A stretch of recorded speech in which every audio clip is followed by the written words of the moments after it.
Welcome friends. आज हम step potential और टच पोटेंशियल के बारे में जानेंगे कि स्टेप पोटेंशियल और टच पोटेंशियल क्या होता है।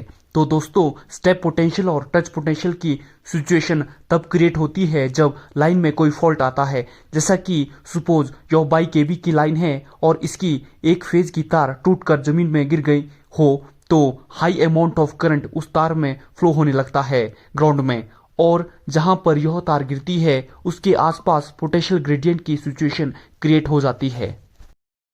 अब समझते हैं कि वोल्टेज ग्रेडियंट क्या होता है। बेसिकली वोल्टेज ग्रेडियंट और पोटेंशियल ग्रेडियंट एक ही होता है। पोटेंशियल ग्रेडियंट का मतलब होता है पोटेंशियल का डिस्टेंस के साथ वेरी होना, variation of potential with respect to distance. जैसा कि सपोज बाई केबी की लाइन टूटकर जमीन पर गिर गई है और जहां पर यह तार गिरी है वहां पर सपोज 20 केबी है at the time of fault, और उसके आगे के सर्कल में वोल्टेज लेवल और कम होगा 18 केबी। ऐसा करते करते कुछ दूरी पर वोल्टेज लेवल बिल्कुल खत्म हो जाता है। अप्रोक्स 10 से 15 मीटर तक वोल्टेज ग्रेडियंट का असर रहता है। तो फ्रेंड्स, जहां पर भी इस तरह की सिचुएशन आती है, मतलब एचटी हाई टेंशन बिजली की तार टूटकर जमीन पर गिर जाए, वहां पर वो अनसेफ जोन हो जाता है। अगर कोई आदमी इस अनसेफ एरिया में चला जाता है तो उसे 10 से 15 मीटर के दायरे में शॉक लग जाता है, क्योंकि उसका एक पैर हो सकता है 8 केवी के ऊपर हो और दूसरा हो सकता है 6 केवी के ऊपर हो वोल्टेज ग्रेडियंट की वजह से।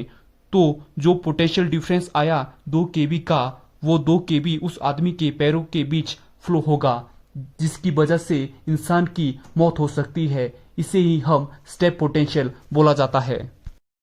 तो दोस्तों, अगर आप भी इस तरह की सिचुएशन में फंस जाते हैं तो क्या करना है कि दोनों पैरों को जोड़ करके जंप करते हुए उस फॉल्टी पोर्शन से बाहर निकल जाना है, और 15 से 20 मीटर की दूरी के बाद आप नॉर्मली चल सकते हैं। ऐसा करते करते कुछ दूरी पर वोल्टेज लेवल खत्म हो जाता है। अप्रोक्स 10 से 15 मीटर तक वोल्टेज ग्रेडियंट का असर रहता है।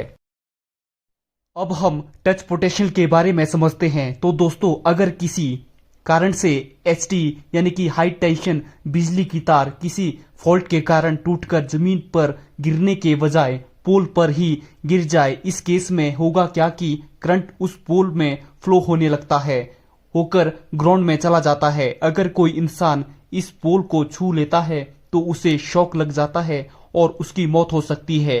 तो इस केस में हैंड से टच करते हैं तो इसे ही हम टच पोटेंशियल कहा जाता है। तो दोस्तों, इसलिए ट्रांसमिशन लाइन और हाई टेंशन पोलों के ऊपर डेंजर नोटिस बोर्ड लगाया जाता है ताकि कोई भी इंसान इसे टच ना करे और किसी भी इलेक्ट्रिकल एक्सीडेंट से बचा जा सके। इसलिए फ्रेंड्स, इलेक्ट्रिकल वर्कर और इंजीनियर सेफ्टी शूज और इलेक्ट्रिकल हैंड ग्लव्स को लगाकर ही काम करते हैं। जब भी इलेक्ट्रिसिटी का काम होता है तो इलेक्ट्रिकल हैंड ग्लव्स और सेफ्टी शूज को लगाना कंपलसरी होता है, क्योंकि जो ये शूज होते हैं वो अप्रोक्स 1000 से 10,000 तक वोल्टेज को रेजिस्ट करते हैं, मतलब वोल्टेज को पास नहीं होने देते हैं।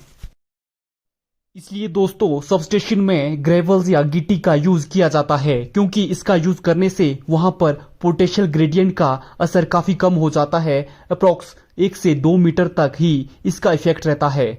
इसलिए दोस्तों, स्टेप पोटेंशियल को काफी हद तक कम किया जा सकता है सबस्टेशन में ग्रेवल का यूज करके।